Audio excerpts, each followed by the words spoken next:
How about the industries that you're working in? Are you seeing a growth or an advancement of digital transformation in the industries you're working in? Yeah, absolutely. Actually, a lot of what our company has worked in a lot is utilities.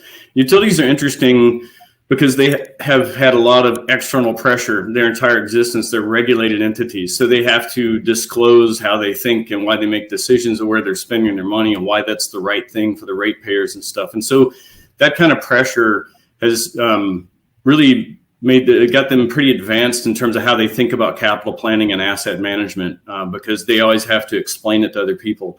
And one thing I find is that the pace of digital transformation of those processes and utilities has really picked up over the last 5 years.